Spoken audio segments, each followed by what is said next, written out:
Hello. This is Dr. Troy. And I'm Ben-Jamin Toy. We're broadcasting from the Cohesion Culture headquarters in beautiful Charleston, South Carolina, where even when it rains, the sun still shines. You're going to hear real-time stories from leaders confessing their most crucial or recent experiences in business. Learn what their cost them, steps they took to fix it, and how they planned to not do that one again. All right. Welcome, cohesive leaders. It's Ben-Jamin here, and I am joined by Jake. You only put the I. Do you want your last name known? Yeah, it's totally fine, Ben. My last name is Isaacs. Gotcha. All right, folks. So we're going to have a great session here. So, Jake, great to have you here. We've met in person, done some work together, so very excited that you can be here. And I know with your background, there's going to be a lot of fun talks and lessons here. But we're going to start off by sharing with the audience something not on your resume, something that if they were to look up your website about you, well, it might be on the about you, but let's go with something that's not on the about you, not on the LinkedIn. Share something new.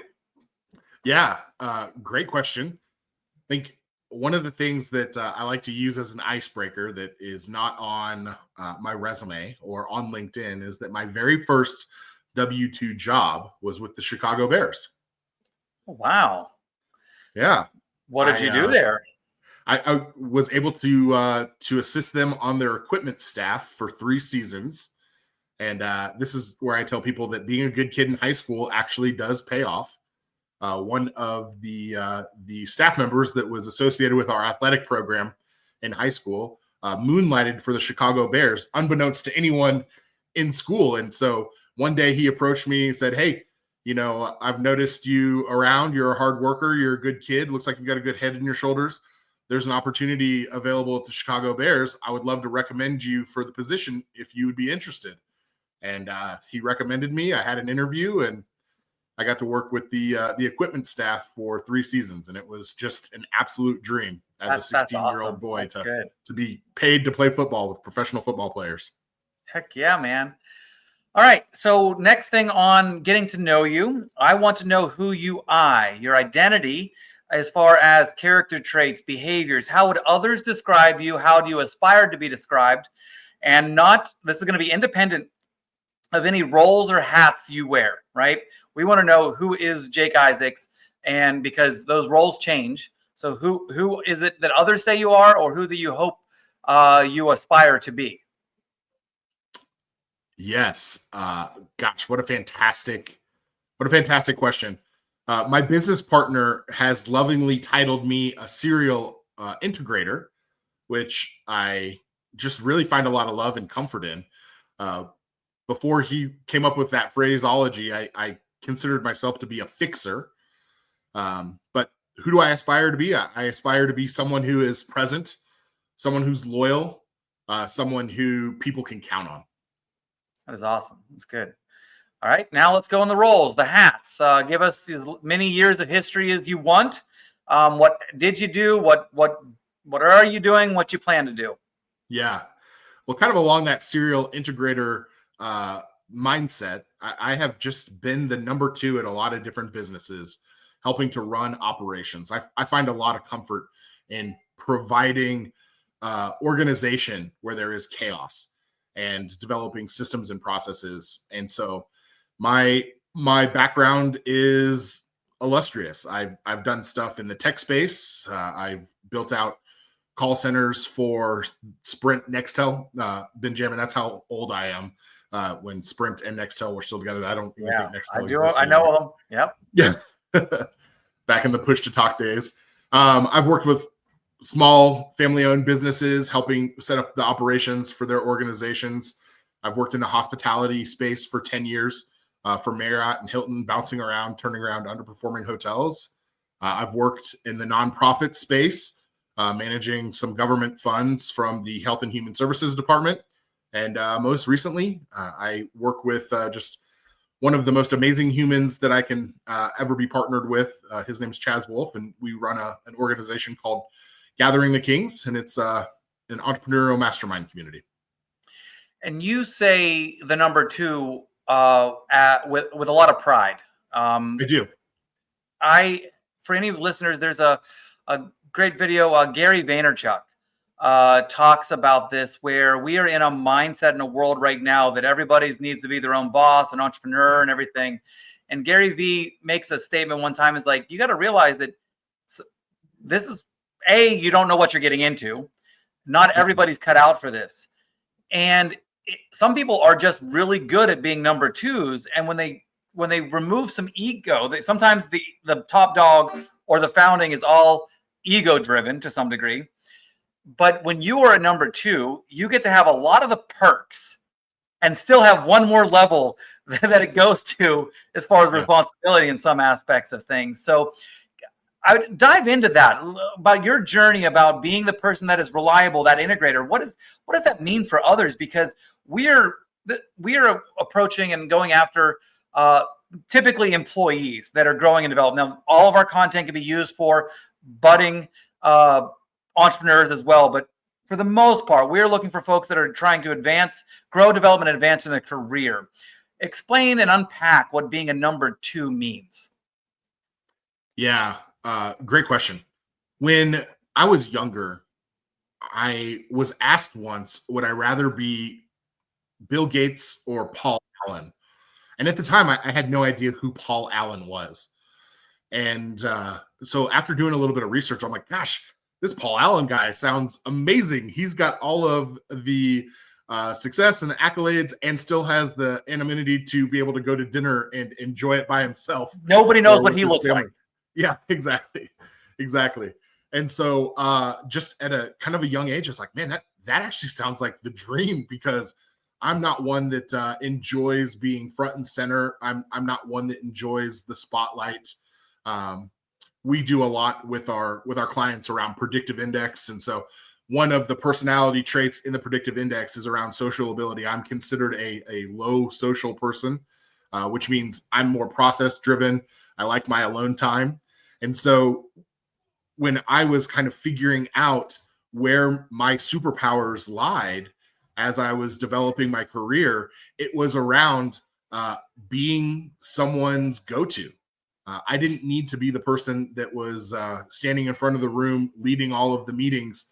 I wanted to be the guy that was keeping the trains on the track, making sure that everyone had what they needed in order to be successful, and training people to move forward in their career. Yeah. As I've grown and advanced in my own career and business ownership, being self-aware to that point is extremely crucial. I have to be the front man in some areas, but it wears me out. It's not my desire. I'd rather just create the thing and let other folks run it and whatnot. I want to be the artist that does the thing. And it's being self-aware though, that's a need. I'm unemployable. So it's hard for me not to do that part. Working for others is just a challenge for me. But also understanding that I can build a team around that. And that's a big deal. One time I was asked to do a keynote at an HR conference, and I replied back, said, this was actually a repeat client of ours that was part of an association for HR, asked me to do this. And I said, I'm not going to be in town. And the immediate response was, well, can someone on your team doing it? I'm like, okay, we've made it when I'm not I'm not my company. Yeah. Right. Yeah. And that was awesome. So, yeah. All right. We do a lot of stuff, Ben-Jamin. We do a lot of stuff with EOS. And, you know, when Gino Wickman wrote the book Rocket Fuel, one of the stats that he put in there was that for every 4 visionaries like yourself, there's one integrator, me. And so if you really think about that, you know, 25% of the population is qualified to be that number 2. And when you work on economies of scale, that you can leverage that to be very, very, very beneficial and lucrative in your career if you're just willing to sell out to it. Yeah.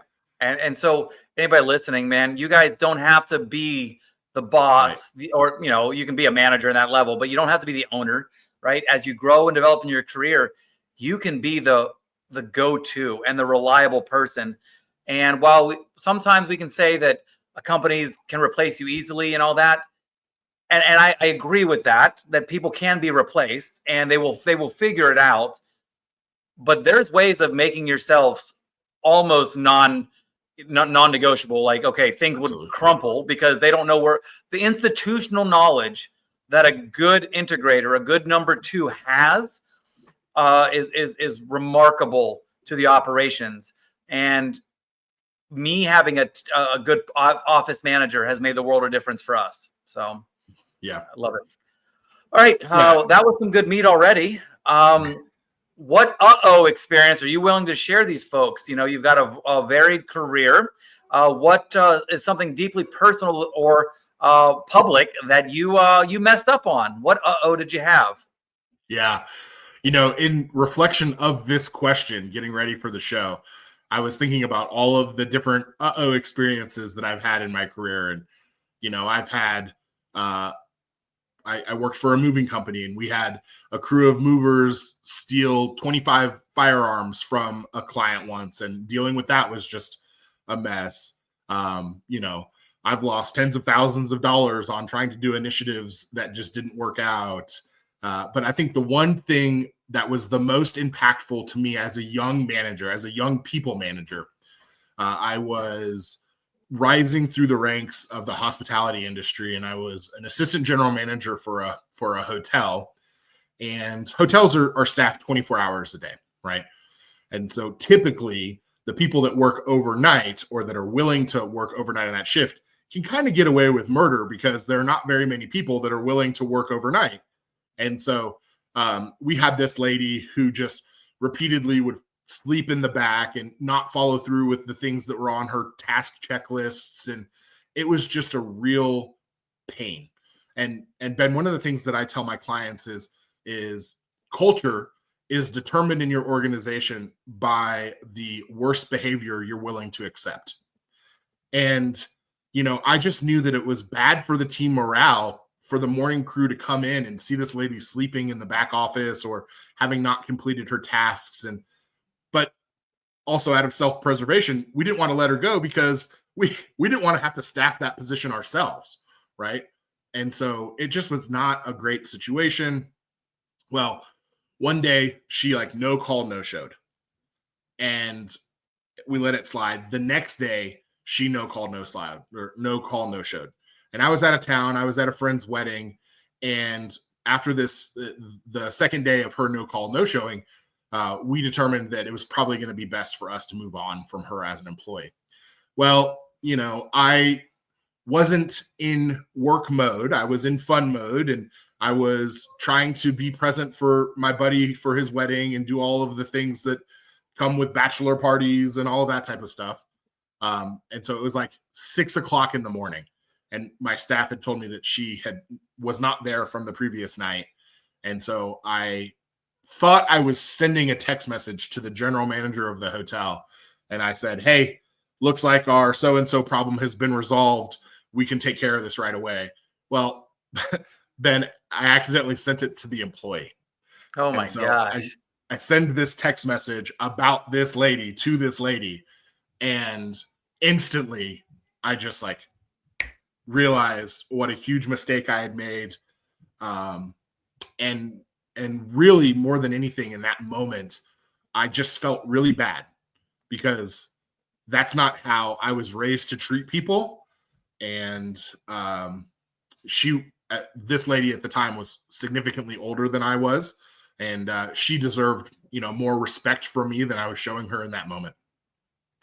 So did you discover this by looking at the message, or was there a quick reply? There was a really quick reply on her part. Gotcha. Yeah. And that's when I was like, oh no, I am in some hot water. So what did it cost you then? What was the financial, the social capital, overall, what did that mistake, that cost you? Yeah. It cost me trust with the team that I was building at the time because I was out of town. And so they automatically got to hear her version of the situation. And I wasn't present to defend myself isn't the right word because what I did was undefendable. But I didn't get to share the why behind the text message and why we needed to do it. People weren't privy to a lot of the other past behavioral issues that this employee had. And so it cost me the relational capital with the team. It cost me a little bit of trust with the person that was mentoring me at the time, who was grooming me to take over the hotel for him. And that set our relationship back. I think that it probably kept me from promoting to the next rank by about 9 months, just because I had to come in and have a squeaky clean following 9 months to make sure that, I wasn't going to be a career douchebag to people. So I would guess that it does, at this point, it doesn't even matter what the history of the story is. Sometimes we make an assumption and life happened, and you can there could have been a car wreck. She's in a hospital bed. Yep.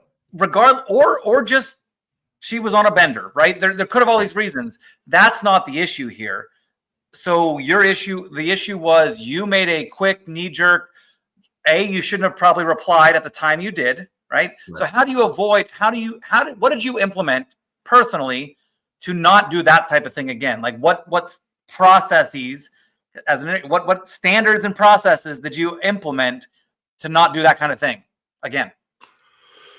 Yeah. I just have made it a point where I don't have any of these type of conversations over text message with anyone anymore. There we go. My go-to is we're going to have the conversation in person. And if we can't have it in person, then we're going to have it over the phone. Technology has gotten really good, so we can have, Zoom or FaceTime calls.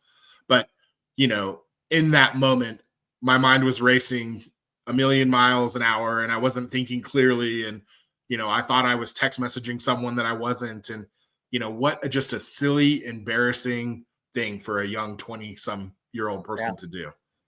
Did you ultimately let her go? We ultimately did let her go. How did this situation complicate that?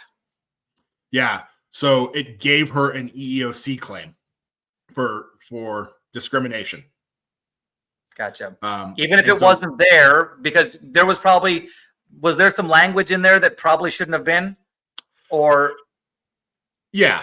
I tend to be very colorful with my language. And so there was definitely some colorful language in the text message that shouldn't have been there. So it cost you some capital with your boss, the owner of the hotel. How did you salvage that? What was required to get some of that back? And was there any financial challenges that you had to face because of the EOC claim or things like that? Yeah. Regarding the EOC claim, because we had been doing a good job of documenting behavior up to this point, she didn't really have a leg to stand on with the EEOC things.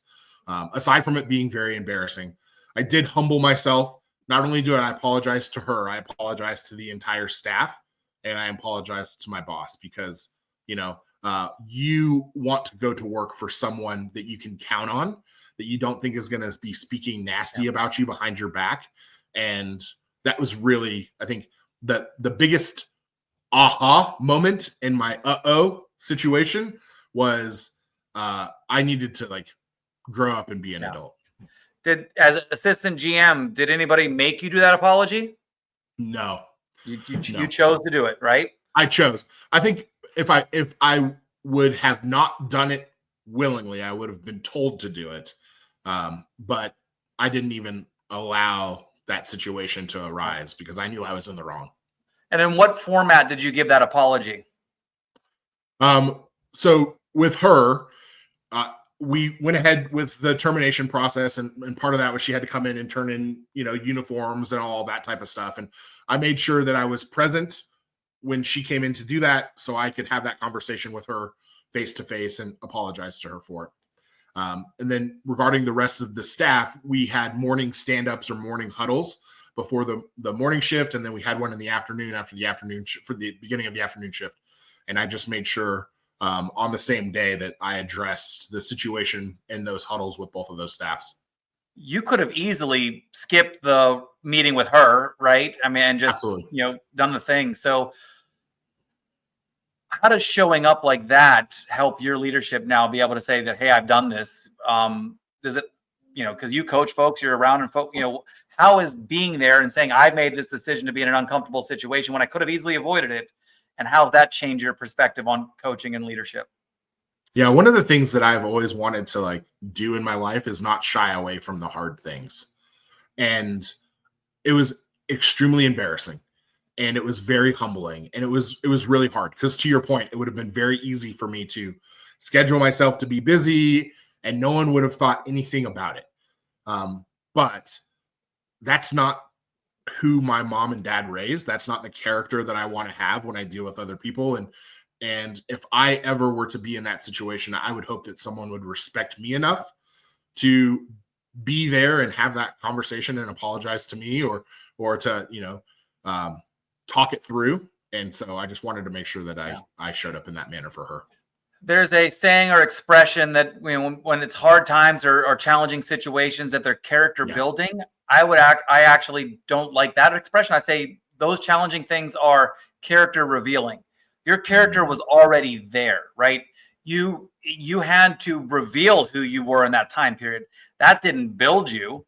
Now, the experience itself added more to it, and but you had to be who you were to show up. And that's also why we love to talk about right? These character traits that you have first, because that is going to be what's present and what people are going to remember, regardless of the hats. And because listeners, you're going to have multiple careers in this day and age. Average career is under 3 years. I mean, some are 18 months. You can switch over, get a new pay, raise in pay and all that kind of stuff. You can play whatever game you want at that, as far as staying somewhere long-term, developing a path, or going to new places, jumping up, getting additional income. Either route is good, that can be, but people are going to remember how you made them feel, not what you did specifically as a role or anything like that. And that's where I love that your character was revealed in that situation. So as a leadership, in the we normally don't even talk about this, but in the Power Up guide that we have, the O is own your attributes and values, and you owned that and showed up and were present there. So I'm sure that probably made a big difference in your trajectory after that with your team. So you had the in-person meetings too. So it definitely felt like the team became more connected after that event, whether it was the removal of a bad apple or the humility that I showed up in that moment. One of the things that I tell young managers, specifically young people managers, Ben, is you can read the books, you can go to the seminars. Before this experience, I had gone to a How to Win Friends and Influence People seminar, with the Dale Carnegie group. There's an aspect of leadership that you have to get your teeth kicked in. You have to have the hard conversations. You have to mess up so you know what to say in the future. It's not going to be as humiliating or as tough, or, and in the work leadership. World, and in the regular work world, failure is not fatal. And, I've worked with middle schoolers doing one of our activities, and sometimes they will spend 5 minutes trying to make the first decision for a team building thing because nobody wants to be wrong in front of their peers. And I'm here to tell you that you've got to mess up. You've got to get those mistakes out of the way, because that's the way you learn. That's how you can apply this knowledge, because you can be told everything to do, but you don't have an understanding why it's done that way or what the reasoning is until you have perspective.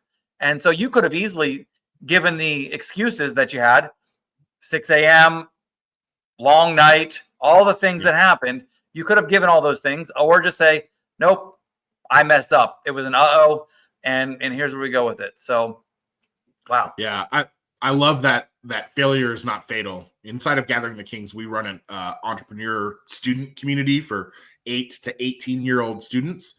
And one of the principles that we teach is failure as an acronym stands for, or fail as an acronym stands for first attempt in learning. And nice. So when you fail at something, it's really your first attempt in learning how to do it correctly. And it's a moment in time. It's not an identity, right? 100%. It's not a way of life unless you chose to do that every time, right? If you didn't change everything up, then that's a whole nother thing that goes back to the power with mindset. Like if you're going to continue to do the exact same thing over and over again, I don't know if there's help in you, right? But if you didn't learn from it, then it, you know, it just stays there and nothing actually happened, because we say that the difference between knowledge and wisdom is applied knowledge, right? I love to give the joke of knowledge is knowing that a tomato is a fruit, Yeah. and wisdom is knowing that you shouldn't put it in a fruit salad. Right. Yeah. I love that So, one. you know, so that's awesome, man. Excellent, man. Yeah. So, whew, great topics. You now don't do that over text. You want to have FaceTime some way. I mean, technology allows this to happen very well, easily too. So that's great. Yeah, and I think as a part of that, you know, having the discernment to know when it's not working for an employee. You know, recently, as I have continued to develop this skill of leadership and this skill of people management, I've been very fortunate to have people want to follow me with my career trajectory as well. And so I hired this young lady in college. She was a junior in college back in 2018, and she worked for me up until this year. Followed me to 3 different organizations. She literally moved across the country from Ohio to Arizona to pursue a different career that I had given her the opportunity. And, you know, I had moved her into this new role, and it just really wasn't working, and she wasn't having fun, and it wasn't good. And, you know, she was doing it because she was loyal to me, but she wasn't doing it because she was having fun or good at it. Right. And being able to have that conversation, Ben, to be able to recognize it, and in that moment of love, be like, this is just not good for you. Yeah. And I think we need to move on, and let's talk about what that looks like in order to move on. Because you're going to be here forever unless I give you permission to leave. Right. On a previous episode, we had the conversation of convenient hires and inconvenient fires, right? Yeah. And sometimes someone's in a role, and it makes it so much easier just to move them into something else that they aren't qualified for or whatever. And then you just don't want to let go of them because they're doing it at a 60%, you know, capability, but it's actually harming you. Looking back, would you have let go of this person earlier based on all the documentation? Yes, for sure. Yeah. And that's another, I think, lesson to learn from, is that you could have, the whole situation that you're learning could have been avoided. But the second lesson is firing quickly. Now, we want to give everybody the benefit of the doubt and all those things, but you already self-admittedly, it was selfish. You didn't want to do the role, right? You didn't want to cover this until you found the next person, right? Which is challenging, the burden of leadership, right? But man, like I think in my experience of working with business owners and then other organizations that I've come in and turned around, that bad employer, that bad example, that bad fit for the culture does so much to negatively affect all of the positive pieces on the team that it's just not worth having that person around anymore. And so often leaders, out of that concept of self-preservation, just aren't willing to make a move because they know it's going to require more effort, more time, more from them than they're willing to give in the moment. And really what happens is the longer you allow that bad member of the culture or the team to be around, the more likely you are to lose those A players.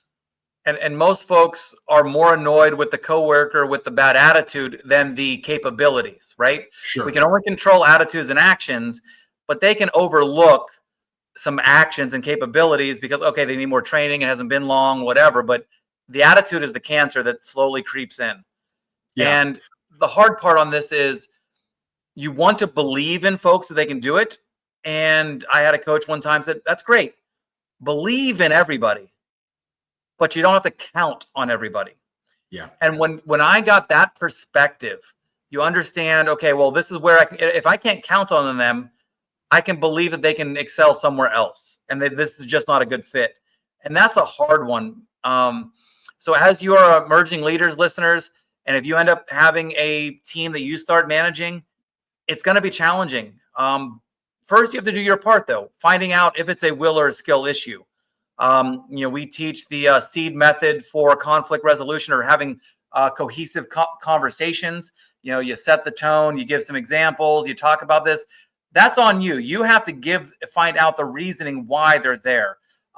Using open-ended, non-leading questions. That's a whole process we go through. So that's on you as the leader. And at some point, if the changes aren't happening, then it's a will issue. That's a whole different topic. That's when you get either, if you don't have the opportunity to counsel, because you probably don't have those skills, that's when you have to get rid of them. Do all the documentation, and the documentation is on the skill part that they weren't doing the X, Y, and Z, or documenting the conversations that they've had that coworkers don't like or whatever. Then you can get rid of them. But that was a liberating expression to believe in everybody, but don't count on them. Because then you're like, okay, I realize that here's where the threshold is. Now, sometimes those are, as an EOS person, and for those listening don't know, it's entrepreneur operating system. So if you're working for a big company, you probably have a lot of SOPs, standard operating procedures. You have all these processes. Small businesses morph and get created along the way because they liked making something and doing something. Yeah. And then it's years later that these SOPs come in. Yeah. Yeah. To your point around the seed method, one of the things when I would come in and take over teams is I would evaluate everyone based off of three things. Do they get it? Do they understand their job? Do they want it? Do they have the internal motivation to be successful at the job? And do they have the capacity, to your point? And my deal with an employee was, if they get it, great.